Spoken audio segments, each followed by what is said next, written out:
Yeah, what's cracking, everybody? Welcome back to another episode of Prison Break Raw. I'm your host, the one and only Big JD. 3 copies of The Laughing Boy left that I have on stock. I am sending them out this morning. Signed copies, if you would like one, get at me on IG. We'll set up the arrangements, and I will get more from the publisher. Resident Sureno, resident Camarada, resident Southsider, whatever you want to call them.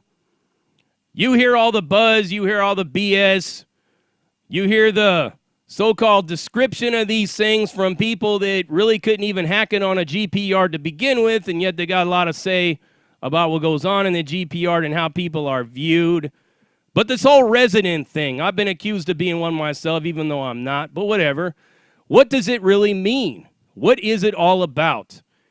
Well, in order to understand what it means to be a resident homie, you have to go back in time to when this all started, right? The whole term actually came to fruition around, I believe it was like 2005, maybe even, 2004, 2005.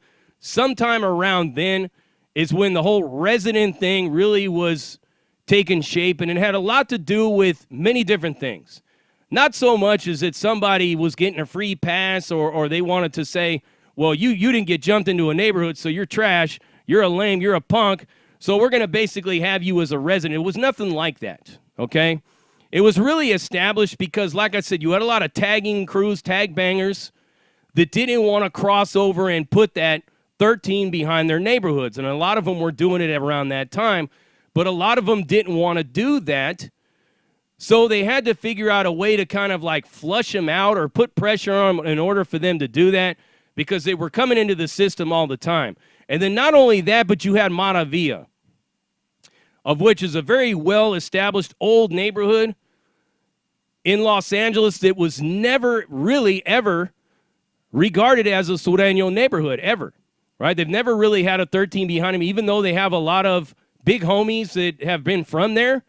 They've never really been Surenos. They've always been Maravilla, and that's been the problem. So they've had a green light on them for years, and up till recent, they got it off, but they had their own module in L.A. County. So this whole resident thing was in relation to green light neighborhoods that had lost that 13. I mean, you could righteously be from a neighborhood. You could be from a tagging crew. You could just be some whatever dude, whatever it was. If you're not from a neighborhood with that behind your neighborhood, then technically you're going to be considered a resident, and this was kind of a way to like put pressure on anybody and anything, and it was supposed to carry over into the state more so than in the county. But people think that just because you're a resident that you're some kind of lame. So let's go back in time before this whole resident thing really took shape.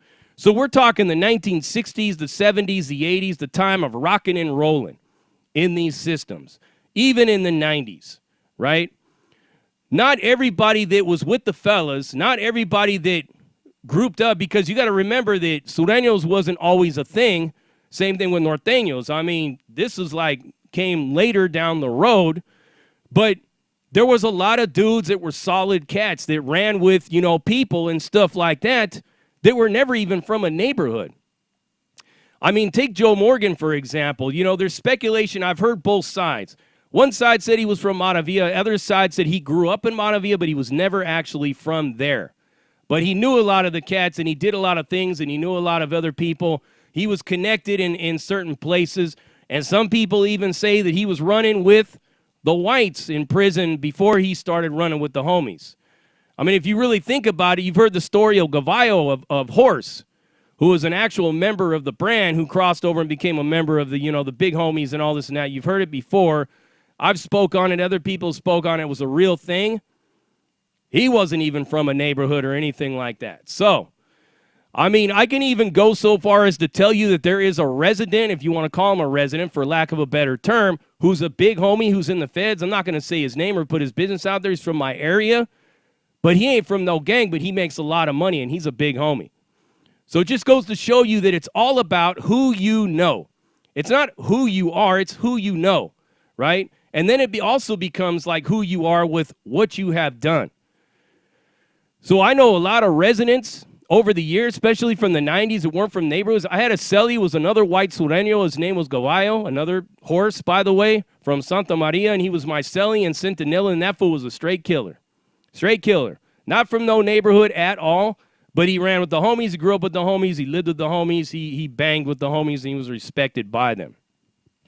I've even seen a resident take flight on a right-hand man at one point in time when he had to go. He was the only person that can get at him. Everybody knew that this cat had heart. Everybody knew he was with the business.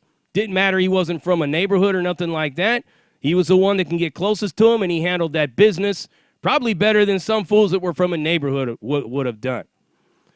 I've seen a lot of them, man. I've seen residents running the block. As a matter of fact, in Lancaster Reception, when I went there in 2009 to do a violation, I'm on the B yard in the gym, and there was a cat from Maravilla that had the keys right there. From Maravilla. Now, Maravilla, they're not sureños, so how would somebody who technically is considered a resident by lack of a better term again, would be running the homie's car? It's all about who you know. It's all about who you are. It's all about what you've done. At the end of the day, that's really what matters the most.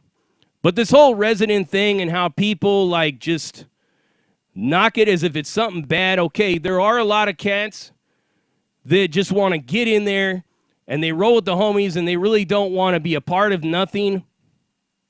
They ain't from no neighborhood. They might be in there for meth or crack or bogus credit cards or checks or whatever. They just want to fly under the radar.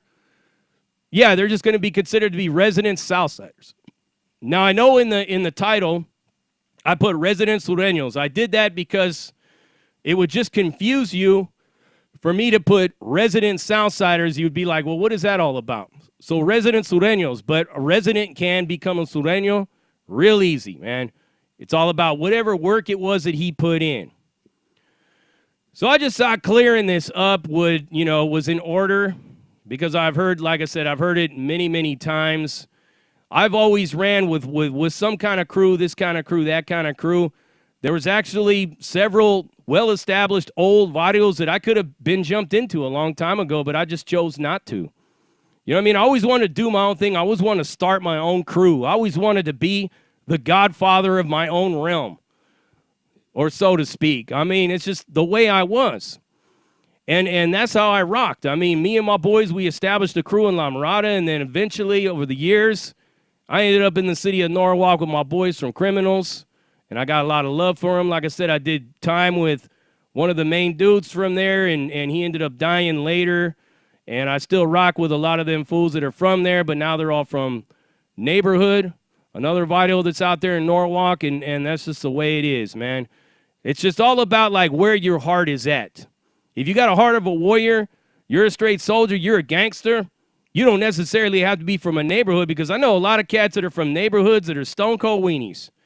I mean, talking dirty as fucking, got no kind of hustle, digging around in dumpsters, all fucking spun out on meth or crack or heroin or sniffing pain or smoking PCP or whatever, and they got no kind of game, no kind of hustle, and they got no kind of juice in their neighborhood. The only thing that they are is they were jumped in once upon a time, and they're there for the numbers' sake.